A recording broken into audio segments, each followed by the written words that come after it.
Apa tugas kita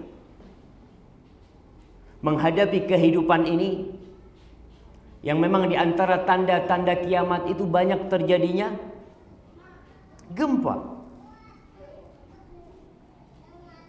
Yang di akhir-akhir ini volumenya bertambah. Gempa di sana, gempa di sana. Sebelum nanti terjadi gempa yang sesungguhnya, ketika Allah mengatakan idza zulzilatil ardu zilzalaha wa akhrajatil ardu athqalaha wa qalal insanu ma laha yawma idzin tuhadditsu akhbaraha bi anna rabbaka auhalaha. Allah tuh yang mewahyukan kepada bumi untuk melakukan gempa, untuk bergetar. Tugas kita sebagai seorang muslim, kalaupun tidak terjadi gempa, tapi musibah dan petaka pasti datang di rumah kita.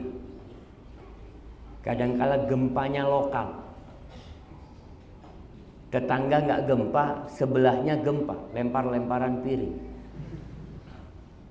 Terjadi seperti itu. Maka jamaah, tadi kita mendengarkan imam membacakan surah Al-Baqarah bahwa Allah sudah menetapkan. Allah telah mengatakan wala nabluwannakum.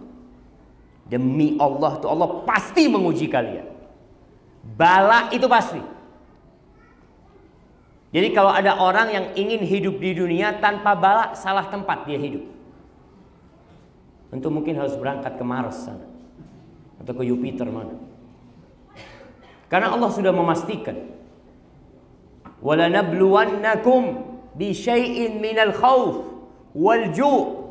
Kami benar-benar akan menguji kalian dengan sesuatu dari rasa takut. Sejak terjadi gempa, banyak orang yang mulai siap-siap. Kalau gempa nanti larinya kemana ya? Pintu sana susah kayaknya. Kayaknya sembunyi di dalam lemari aja. Antum bisa lihat orang mulai bikin tempat tidur anti gempa. Mereka mulai menawarkan.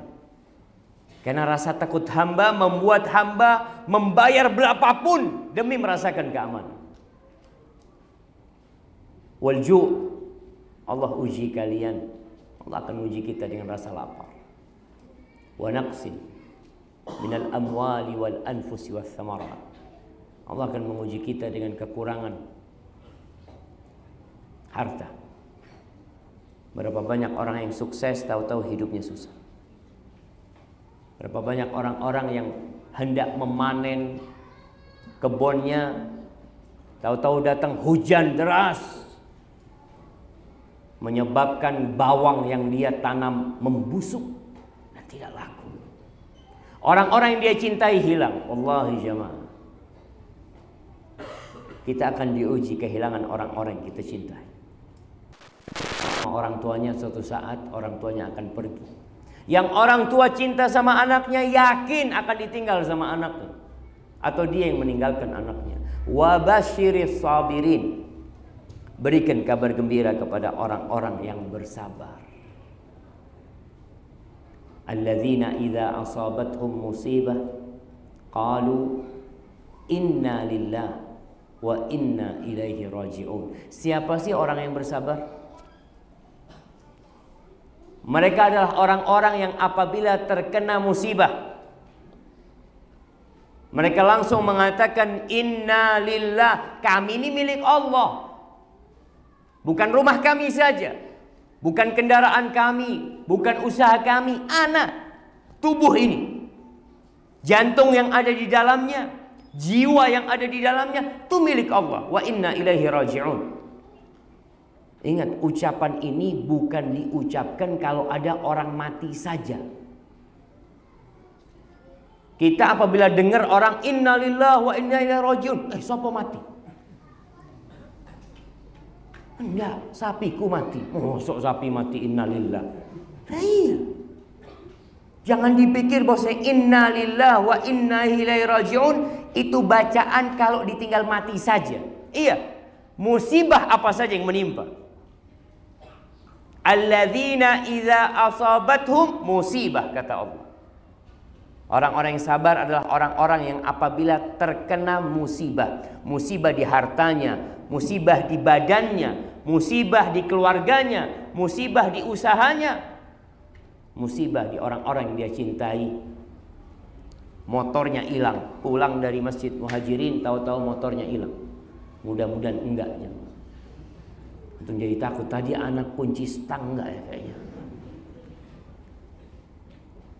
Sampai lihat, aduh hilang motor. Padahal dipindah sama tukang parkir. Antum ketika ngeliat hilang langsung katakan inna lillahi wa inna ilaihi raji'un. Ulaika alaihim salawatun min rabbihim wa rahmah wa ulaika humul muhtadun. Tuh orang yang mengatakan hal itu, yang dia mengembalikan bukan hanya lisannya yang berucap, tapi hatinya yakin kalau dia milik Allah. Dan dia bakal balik kepada Allah. Cepat atau lambat, dunia ini bukan tempat tinggal.